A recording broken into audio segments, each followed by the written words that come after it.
I've been making a composite recurve bow, which is an incredible piece of kit that originated in the Mongolian Empire. Hi, I'm Gabriel. This channel is all about the stories of some great people, where I make projects and search for that bit of wisdom that set these people apart. Check them out and leave me a comment. You could also like and subscribe to see more. The cool thing about the Mongol bow is that before the Mongol bow, bows were typically straight pieces of wood that when you strung them, they'd curve, and then as you pulled them back, they'd curve further. The strength, accuracy and distance of the shot relies on how much the curved wood of the bow wants to ping back straight. The further you bend them, the further the arrow goes. Newton's third law. The trick is to take something that doesn't really want to bend and somehow convince it to bend. Now, obviously, the most important thing is that once you've made it, it doesn't break. The Mongolians found a way to bend their bows further than anyone had ever done before.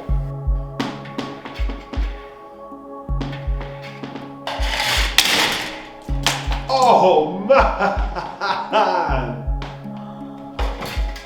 Oh no! Creating an unparalleled tension that made their archers the most feared in the world.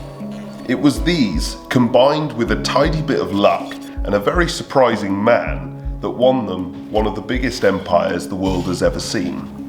Take 3. The timeline of the Mongolian Empire began in 1162 with the birth of a man called Temujin. Little is known for certain of his early life, except that it was difficult, involving conflict, poverty, abandonment, arranged marriage and kidnapping. But by spring 1206, Temujin received a name that was never to be forgotten: Genghis Khan. Genghis Khan, he was the universal leader of the Mongolian Empire. By his death in 1227, he had created the Silk Road, which opened up trade across almost the entirety of Asia. He'd established a political and economic stability that had never been previously known, uniting the Mongolian tribes, and he invented the first postal service.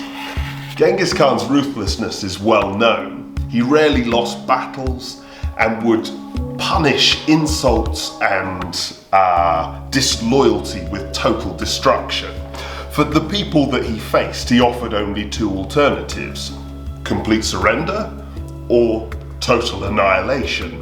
His treatment of Iran was a case in point. But to those who opted for surrender, he offered surprising mercy. And in fact, they experienced very often better treatment from him than they had done from their own leaders. He had this surprising ability to gain loyalty and could very effectively turn enemies into allies. Rather than offering the soldiers who had stood against him either slaughter or slavery, Khan split them up in pairs among his many clans, showing them mercy and trust. Their differences were somehow respected and their religious and cultural learnings were tolerated. They were taught a new language and their skills and learning were prized. Separated from their old ties and loyalties and forced among many other people of different ways and beliefs, a totally new culture arose. It was a culture of learning and listening where the strengths of many different peoples and cultures could be harnessed together to work in unity. Genghis's own ability to listen and learn from the people he captured was to teach him military tactics such as siege warfare, business acumen, new weaponry, the written word, and so much more. He had discovered that if he could work out a way of taking something that was strong and bend it to his will, then he could shoot further and faster than anybody else in history. Which of course brings us back to the bow. But unlike a traditional longbow made of wood, the Mongol bow was recurved back in the wrong way and made of lots of different materials, sort of similar to the sort of mix of races and cultures that Genghis Khan had put together. The bow needed to be strong and yet shapeable, so wood and horn was used. Obviously mine is a very much simplified version, but in order to convince the wood and horn to bend without breaking, sinew was used, or bamboo in my case. These slack, wobbling fibres from an animal's carcass were stuck to each other along the back of the bow.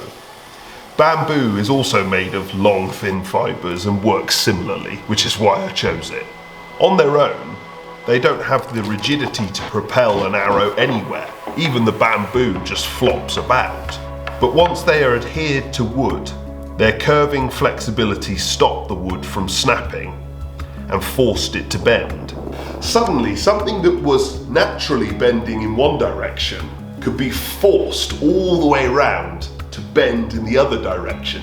This increased the tension on the string exponentially, and the power of the bow increased with it.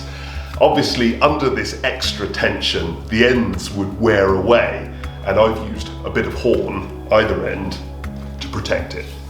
The wisdom of Genghis Khan was that he took different materials, different people, different races, different cultures, and bonded them together. And rather than just beating them into submission and forcing everyone to work the same, he discovered that it was possible for us all not to argue and compete, but to learn and move forward. It is possible in close proximity for the wobbly fibres of the sinew and bamboo to stabilise, for the strong, brittle wood and horn to suddenly bend like the fibres. It is possible, even under extreme pressure and tension, for us to bend and not break.